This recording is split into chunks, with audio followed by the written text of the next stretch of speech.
Well, my guest today is Erin Davis, and straight out of high school, Erin jumped straight into her accounting career, grinding her way up the corporate ladder for 26 years in one firm. Dedicated, I know 26 years these days is unheard of. Even though Erin's accounting and advisory skills were top-notch skills, Erin battled with self-doubt in what was mostly a male-dominated industry.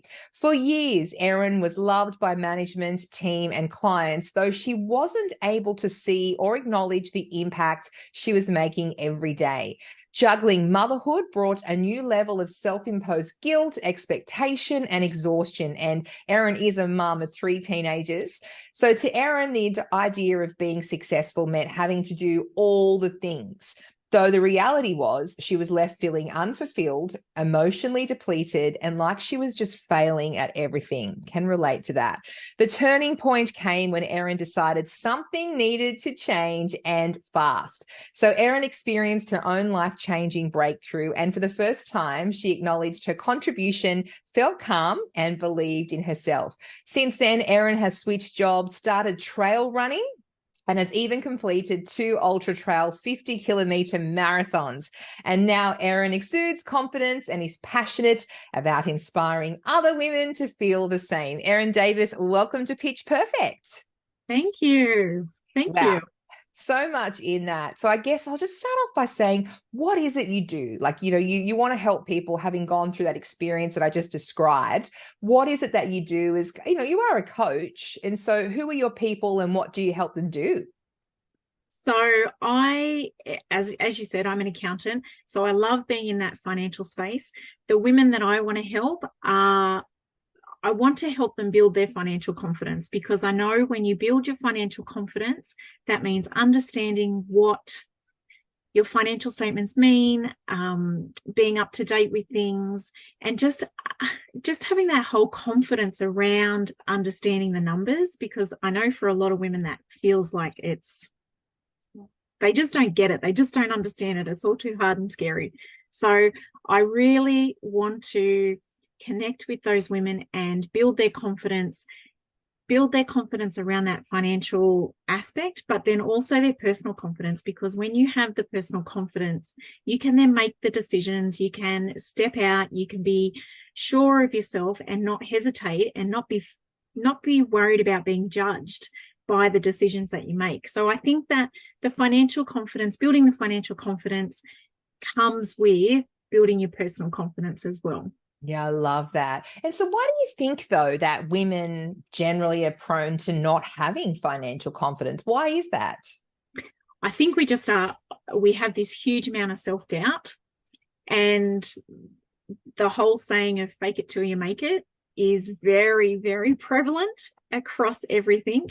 And I think we just think that we should know all of this stuff. And traditionally, it has been a very male-dominated space. The men have tended to look after this, like as you're growing up, that type of thing.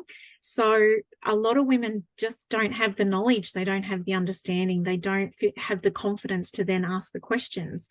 And I know that a lot of women do have those, but the women that I see in my accounting space, they just don't understand it. They don't know what they're looking at. They are great at their business. They thrive in that space.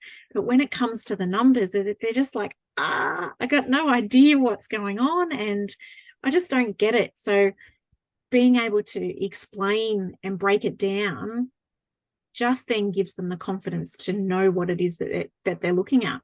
What do you think they get stuck on? Is it sort of they don't know what they're looking for, or they focus too much? I know as a business owner, I used to focus so much on the income rather than the expenses. Yeah. And you could be earning $1 million a year, but if you're spending $1.1 million a year, it's not really $1 million profitable business. So where do you think they kind of have a lot of the unknowns? Think a lot of it comes from the social media space that, people are talking about these $1 million launches or $1 million businesses. They think that they need to be in that space. Comparing yourself to other people is just huge, because it's really hard to stay in your own lane and focus on your own thing.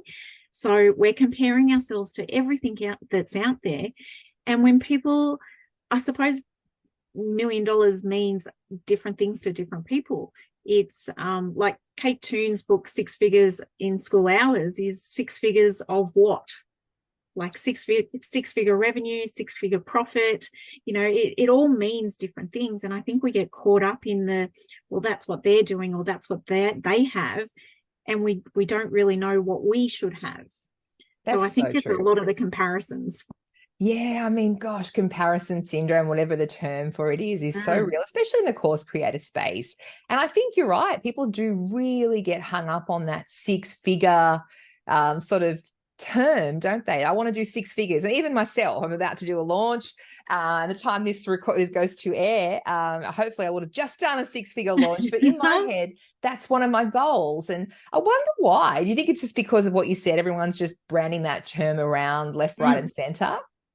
Yeah, and it's really hard to stay in your own lane and focus on your own thing, because we feel like we should be doing something else. That word "should" brings a huge amount of expectation with it, that we should step up and we should be doing this, rather than doing what feels right and doing it within flow. And in that feminine space, we tend to stay in that masculine, very linear, very structured, rather than in flow. And we get caught up in all of these things that we should be doing, or we think we should be doing, but we really have no clue exactly what it is that we truly, really, truly, deeply want. Yeah. I mean, when I saw your, so you're in PR Club and you also are a paid to speak alumni. And I had a look at your speaker bio today, and there are so many meaty topics on there. 2 in particular. So grow your business by doing less and navigating the corporate world as a working mum are ones that really sort of sparked my interest. How do you grow your business by doing less? Please explain that to me. I think it all comes back to reducing the overwhelm. It comes back to how you reframe things. It's automating systems. It's understanding your numbers. It's not feeling overwhelmed with all the things that you have to do. And it's being in flow. As I said before, as females, we tend to just go, go, go, go, go. And we keep pushing through, and we don't listen to our bodies, and we don't slow down, because we have this expectation that we just have to keep going and we have to get it all done. So if you actually slow down, prioritize what it is that you need, focus on those really big, important things that you have to do, and just enjoy it, it takes away that heaviness. And when you're in amongst the heaviness, you really can't see any other way. That's just who you are, and that's how you be. But when you remove the heaviness and you're able to just show up and be present with what it is that you're doing, enjoy what you're doing, feel in flow, it may be still the same amount of work, but the energy that it brings with it and the way you feel about it totally changes. Yeah, absolutely. And, managing in the corporate world as a mum of 3 kids, Yep. I've got 2 kids and I've got my business and many other different hats, and it's a struggle. And you are filled with guilt all the time. Even before, my other half sent me a photo of our 2 little boys. They're at home right now with him, and I'm here in the office. How do you navigate, whether you're running your business or in the corporate world, how do you navigate motherhood amongst all of that? For me, it was resolving the deep-seated issues of guilt that I had. And that is through the work that I do, is resolving those deep underlying self-beliefs that we have. Because when I was at work, I felt like I should be at home. And then when I was at home, I felt like I should be at work. So I could never switch off from wherever I was. I needed to be in the other place. And being able to resolve my issues about how I felt about myself had changed. It changed everything. As I said, that heaviness that we feel, because we're in amongst it, you can't see a way out, and you just think that this is every day. This is just what I have to do, but it's not. It actually doesn't have to be that way if you don't want it to be. It's about resolving those deep underlying issues that you have, in a way that you need to hear it, because whatever you need to know, you already know.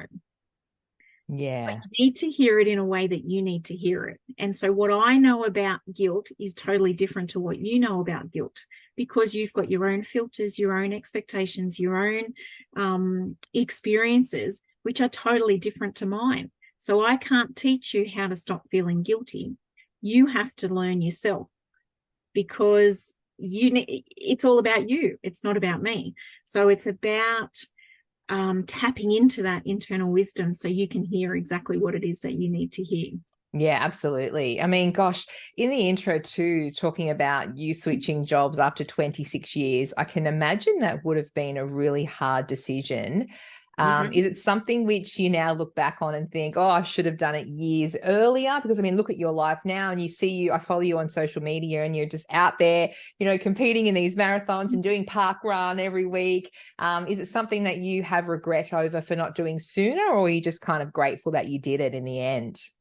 I think we all get to a place or a time when the time is right to do it, and we stay in doing something while it's uncomfortable until it gets to the point where it's too uncomfortable. So I think there was definitely a transition space there, but for me it had to be the right time. So those last 26 years were just brilliant. Like, I have lifelong friends there. I have lifelong friends in clients and staff. And it was just a beautiful place to work. But I needed something different for me. But it wasn't until I was ready to accept that and was ready to change that I could step up and step out. And I think that's a process, because for me, I couldn't just go one day, yep, decision made. It was a process of making the decision. Absolutely. Yes. Gosh. Well, good on you. Do you Yeah. think that the headspace you're in now and helping others, do you think being by working out and really taking that time to have time for yourself, and you can see I've only been following you for a really short time, probably maybe 12 months. You can really see the difference in your own personal transformation. You're just beaming with energy and happiness, and it looks like you've gone through a bit of a self-discovery journey yourself. Do you credit a lot of that to exercise? Like, has that been a real key ingredient in your mindset lately? That definitely. And I think it's been an evolution of growth. It's probably the last 5 or 6 years for me has been the evolution. But for me, it's really about connecting into what's important to me and making sure that I schedule that time. And I know I don't feel guilty about it, because I've resolved those guilt issues. So I know that I can show up as my best self if I look after myself. And for me, that is walking, running, going to the beach. I love just hanging out at the beach and walking. There's something just about being by the water. I don't know what it is, but I love being there. But yes, definitely the more I commit to my exercise, the better I feel, and the better relationships that I have with everybody. I'm able to show up so much better for myself, which then impacts everybody around me. Yeah, absolutely. I love that. Just finally, what questions should we be asking our accountants? I know that's one of the things that you talk to a lot of women about. I have no idea. I have no idea. I just do whatever is asked of me of my accountant and trust the process. What questions should someone like me or any woman be asking of their accountant? I would be asking for monthly reports or monthly catch-ups. That's a part of having your systems up to date as well. I would get them to teach you how to run those reports and how to analyze them. So looking at your average weekly sales or looking at your average weekly monthly. If you pay staff, what is your turnover, your KPIs in relation to staff and sales? What are the variables? Also looking at the cash flow. So cash flow is very different to profit. Making sure that you understand, well, just because I have $1 million profit doesn't mean I have $1 million sitting in the bank. It's like, well, what did I actually do with the money? And I think that is really crucial, because a lot of people make this profit, but then they say, well, where's the money? Where's the cash? I don't have it. So I think getting clear and asking questions about, well, when is my tax due? What's coming up? What do I need to plan for? What's the budget? How do I need to where do I need to focus my cash flow? Does it need to go to debt reduction? Do I have a different purpose for that cash? Is it, debt reduction's great. If you don't want to use that cash for something else, maybe you've got it lined up to do something, purchase something. So, it's all about just having the conversation and the connections, I think, with your accountant, so they understand your business, understand you, and understand where you're not understanding, if that makes sense. No. So I was just writing that really down. I think it's really the conversations. It's getting to know. It's more than just having, here's my tax once a year. You need to have the conversation. It's about connecting. For me, everything is about connection. It's about understanding what it is that you want, what's important to you, making sure that you're communicating that, because I can give you a whole heap of reports, but if that means nothing to you and you don't care about it, then that just wastes your money. I would much rather have a conversation. Well, what is it that you're looking for? What information do you need? And that all comes through the conversation. Once you have the conversation, then you can tailor that solution, I suppose, to whatever it is that you're looking for. Yeah, I love that. Gosh, thank you so much. I know you clearly have so much value to offer women out there, and it's great following you. It's great having you in my world. And I know you're just one of those people that soaks up all this professional development, and, you practice what you preach. You're just continually evolving. I know you're in Tina Towers' program with me now as well, and other programs you've invested in. And we had a photo shoot the other day with a fellow club member, which is always reinvigorating for your brand and business and just, mentality. So it's great to kind of be walking alongside you in our businesses. And thank you so much for coming on today, Erin. Thank you. Thank you for having me. I just, really want to connect with women and show you that there is a different way to be if that's what you want. And when you resolve your self-confidence issues and the self-doubt, the opportunity